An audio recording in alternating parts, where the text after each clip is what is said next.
Assalamualaikum warahmatullahi wabarakatuh. Apa kabar anak soleh hari ini? Baik-baik saja kan? Alhamdulillah. Baik anak soleh, setelah kemarin kita belajar tentang bagaimana dan apa itu qada dan qadar, sekarang kita bahas sebab yang kedua, yaitu ketentuan baik dan buruk itu dari Allah Subhanahu wa Ta'ala. Seperti yang kita ketahui bahwa beriman kepada qada dan qadar, beriman kepada takdir baik dan takdir yang buruk merupakan rukun iman yang ke-6.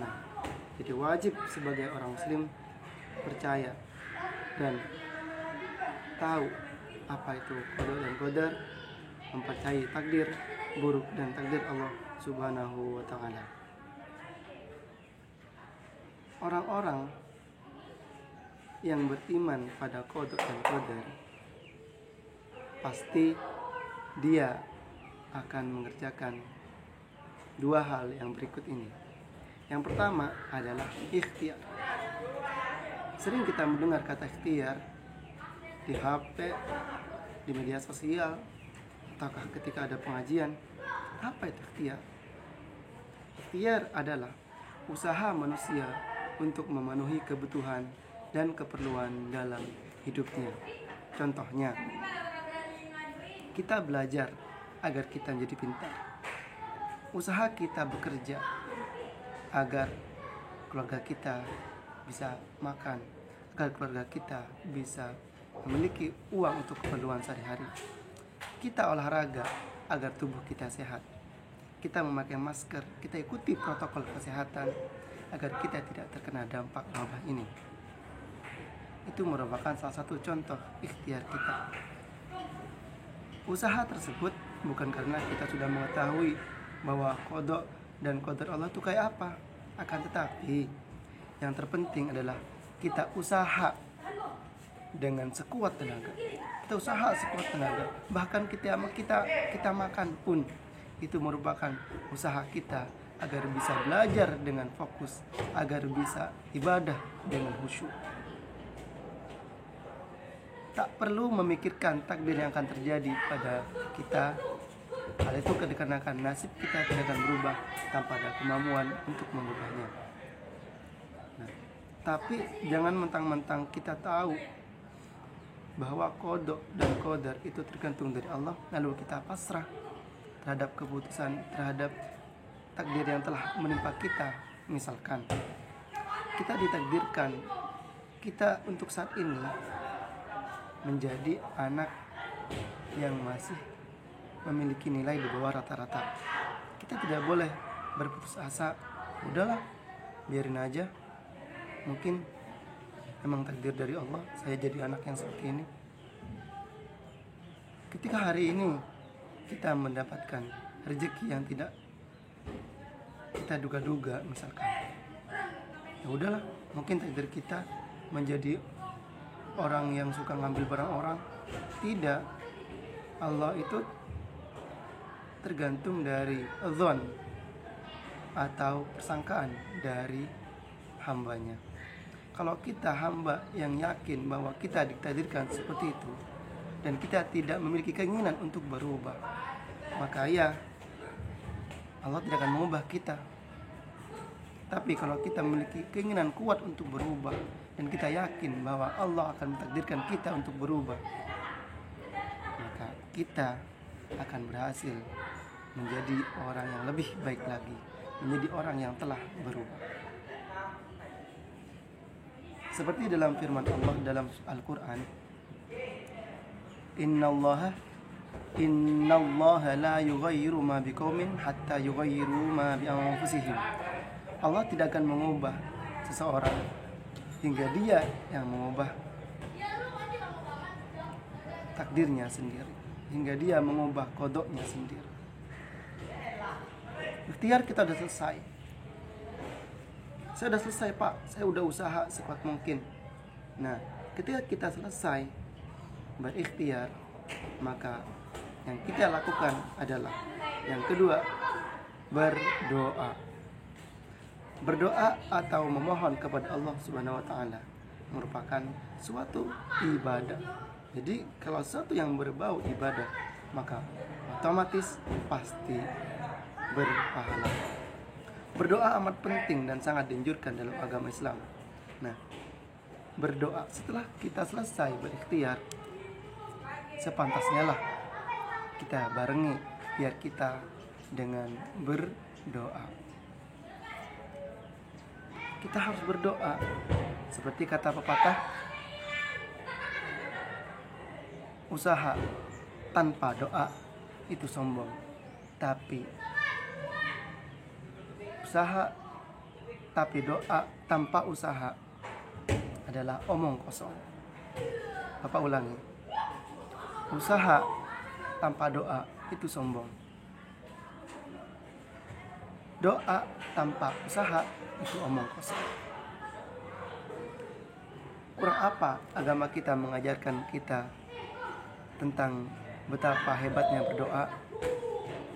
Bangun tidur, baca doa setelah tidur. Masuk ke masjid, berdoa. Masuk ke masjid, kita turun dari masjid, kita baca doa. Turun dari masjid, kita wudhu, doa. Sebelum wudhu ada. Setelah wudhu ada lagi doanya. Mau sholat ada lagi doanya. Selesai sholat ada wiridan, baca doa lagi. Bahkan dalam sholat pun ada doa lagi. Doa, doa, dan doa. Ketika makan pun kita baca doa sebelum makan. Apa doa sebelum makan? Allahumma barik lana fima razaqtana wa qina adzabannar. Setelah doa adalah setelah makan ada doanya lagi, yaitu Allahumma alhamdulillahilladzi at'amana wa saqana wa ja'alana minal muslimin. Masuk kamar mandi ada doanya. Keluar dari kamar mandi ada doanya. Kalian pasti udah tahu doa-doanya apa aja. Karena tiap hari kalian diajarkan semua doa-doa di sini. Berdoa dan berdoa. Apalagi pekerjaan seperti berusaha, bekerja, belajar. Kita masuk ke kelas ada doanya. Setelah selesai belajar, kita berdoa lagi. Itu sebagai tanda bahwa Islam sangat mengajurkan umatnya. Allah mengajurkan umatnya, hamba-hambanya. Nabi Muhammad menganjurkan umat-umatnya agar tidak melupakan doa dalam segala aktivitasnya. Saya udah ikhtiar Pak, saya udah berdoa Pak. Terus setelah itu apa Pak? Nah, tentang berdoa, Allah berfirman dalam surah Al-Ghafir ayat ke-60. Bismillahirrahmanirrahim. Wa qala rabbukum ud'uni astajib lakum. Yang artinya, dan Tuhanmu berkata, berdoalah kepadaku, niscaya akan aku kabulkan. Saya udah selesai ikhtiar Pak, usaha udah semaksimal mungkin, berdoa udah semaksimal mungkin. Kita udah belajar, Pak, saya udah belajar Pak, saya udah bekerja, tapi kok tidak kaya-kaya. Saya udah pakai protokol kesehatan, saya udah menjaga jarak, saya udah PSBB, tapi kok masih tidak terselamatkan Pak. Saya udah istirahat, saya udah olahraga biar saya tidak sakit, kok masih sakit Pak. Nah, ingat, yang wajib bagi manusia adalah usaha. Allah tidak mewajibkan kita untuk berhasil, tapi Allah mewajibkan kita untuk berikhtiar, berusaha, dan berdoa. Kan hasil itu Allah semuanya yang menentukan. Berhasil atau tidaknya adalah urusan Allah Subhanahu wa ta'ala. Saya selesai ikhtiar, saya selesai berdoa. Tinggal apa Pak? Tinggal satu, tawakal, berpasrah diri terhadap ketentuan dan takdir-takdir Allah mengenai nasib kita selanjutnya. Yang penting kita udah usaha, kita udah berdoa. Hasilnya Allah yang menentukan semuanya. Kita lanjut di halaman 24. Nah, takdir, setelah kita selesai berikhtiar, setelah kita selesai berdoa juga, maka kita tinggal bertawakal. Firman Allah dalam surah Ali Imran ayat ke-159. A'udzu billahi minasyaitonir rajim. Bismillahirrahmanirrahim. Fa idza 'azamta fatawakkal 'alallah. Innallaha yuhibbul mutawakkilin. Kemudian apabila kamu telah membulatkan tekad, bersungguh-sungguh, maka bertawakallah, maka berpasrah dirilah kepada Allah mengenai hasilnya. Sesungguhnya Allah menyukai orang-orang yang bertawakal. Kita tidak wajib berhasil.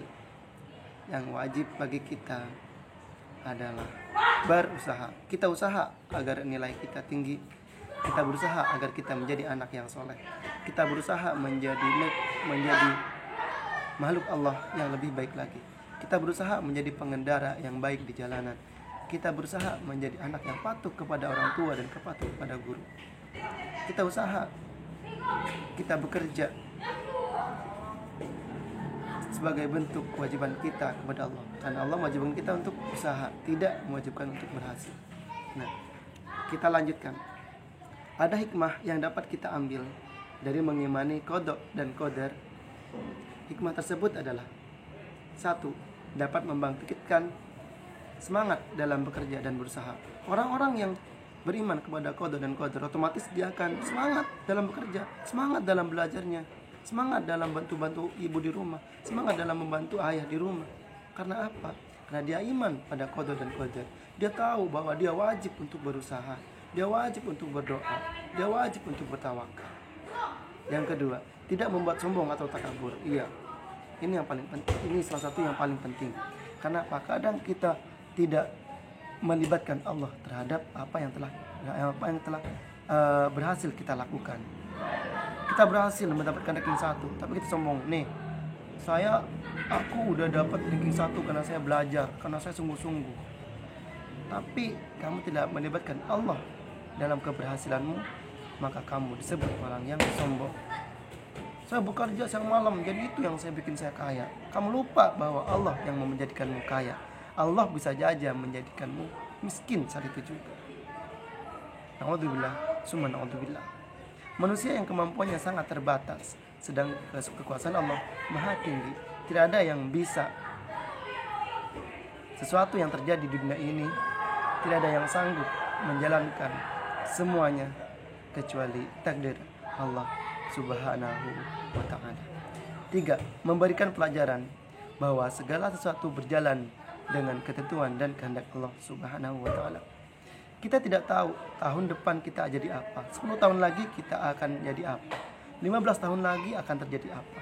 Bahkan 1 detik ini, 1 detik ke depan, 10 menit ke depan, kita akan ngapain, apa yang akan kita lakukan, apa yang kita dapatkan, dosa apa yang akan kita kerjakan, pahala apa yang akan kita kerjakan. Kita tidak tahu. Kenapa? Karena semuanya itu merupakan takdir dari Allah Subhanahu wa ta'ala. Semuanya sudah diatur oleh Allah Subhanahu wa ta'ala. Baik tahun kemarin, baik hari kemarin, baru detik yang lalu, atau detik yang akan datang, atau hari besok, atau 2 hari lagi, atau seminggu lagi, atau sebulan lagi, atau 1 abad lagi. Itu semuanya sudah ditakdirkan oleh Allah Subhanahu wa ta'ala. Semuanya berjalan sesuai keinginan Allah Subhanahu wa ta'ala. Yang terpenting, kita harus tetap berusaha untuk menjadikan kita manusia dan pribadi yang lebih baik lagi dalam aspek apapun. Nomor 5, memiliki keberanian dan ketabahan dalam setiap usaha. Selain itu, tidak takut menghadapi risiko, meyakini bahwa semuanya itu tidak terlepas dari takdir Allah Subhanahu wa ta'ala. Kita berani bertindak, berani mengambil risiko. Karena apa? Kita yakin bahwa semua itu tidak terlepas dari takdir Allah Subhanahu wa ta'ala. Kita memajukan, kita berani capek, kita berani keluar dari zona nyaman, karena kita percaya bahwa semua yang akan kita dapatkan, semua yang akan kita peroleh, itu adalah takdir dari Allah Subhanahu wa ta'ala. Yang kelima, merasa rela menerima setiap yang terjadi pada dirinya. Hal ini dikarenakan adanya kesadaran bahwa semua berasal dari Allah Subhanahu wa ta'ala. Hari ini kita makannya nasi, besok kita makannya tahu tempe. Hari ini kita lauknya di rumah, mama masaknya ikan tahu, besok masaknya ikan bandeng. Nah, itu merupakan takdir dari Allah Subhanahu wa taala yang harus kita terima. Orang-orang yang beriman kepada qada dan qadar, salah satu hikmah yang kita peroleh adalah yang kelima, rela menerima apa aja yang didapat pada hari itu. Dia bekerja hari ini mendapatkan uang hanya 10.000, mendapatkan uang hanya 100.000. Kalau hari-hari biasa dia mendapatkan 200.000, tapi pada hari itu dia mendapatkan 100.000. Dia rela, dia ikhlas karena dia tahu itu merupakan takdir dari Allah Subhanahu wa taala. Kita belajar sesungguh-sungguhnya sampai larut malam, tapi pas besok ternyata nilainya tidak sesuai yang kita inginkan. Kita percaya bahwa hal itu merupakan takdir dari Allah Subhanahu wa taala. Jangan sedih. Makanya yang penting, apalagi di masa-masa pandemi seperti ini, yang terpenting bagi kita untuk saat ini adalah berusaha bagaimana kita menjaga kesehatan. Semoga semuanya diselamatkan oleh Allah dari wabah yang berbahaya ini. Amin ya rabbal alamin. Sebagaimana firman Allah Subhanahu wa taala berikut, surah Al-Baqarah ayat 156, alladzina idza asabatuhum musibah qalu inna lillahi wa inna ilaihi raji'un. Nah, yaitu orang-orang yang apabila ditimpa musibah mereka berkata, inna lillahi wa inna ilaihi raji'un. Sungguhnya kami milik Allah dan kepadanya lah kami kembali. Doa ini bukan hanya ketika ada orang meninggal, tapi ketika kita kena musibah disunahkan kita membaca doa ini. Doa ini disebut dengan doa istirja', inna lillahi wa inna ilaihi raji'un. Ingat anak soleh, setiap yang terjadi kepada kita itu merupakan takdir dari Allah. Yang penting kita usaha untuk berubah, kita usaha untuk menjadi pribadi hamba-hamba Allah yang lebih baik lagi. Oke, sekian pelajaran dari Bapak. Semoga kalian mengerti. Tugas hari ini adalah kalian mencari contoh ikhtiar. Cari contoh ikhtiar. Jangan lupa kasih caption. Seperti contoh, kamu kasih foto orang yang sedang belajar, di bawahnya kamu kasih captionnya, kamu kasih tulisannya, orang yang belajar ikhtiarnya agar menjadi orang yang pintar. Contohnya seperti itu. Kalian mungkin sudah paham kayak gitu. Kalimatnya kalian atur sendiri. Jangan lupa caption, dan yang terpenting jangan lupa nama, nomor absen, dan kelas kalian. Sekian dari Bapak, semoga kalian mengerti. Bapak akhiri, wabillahi taufik wal hidayah. Wassalamualaikum warahmatullahi wabarakatuh.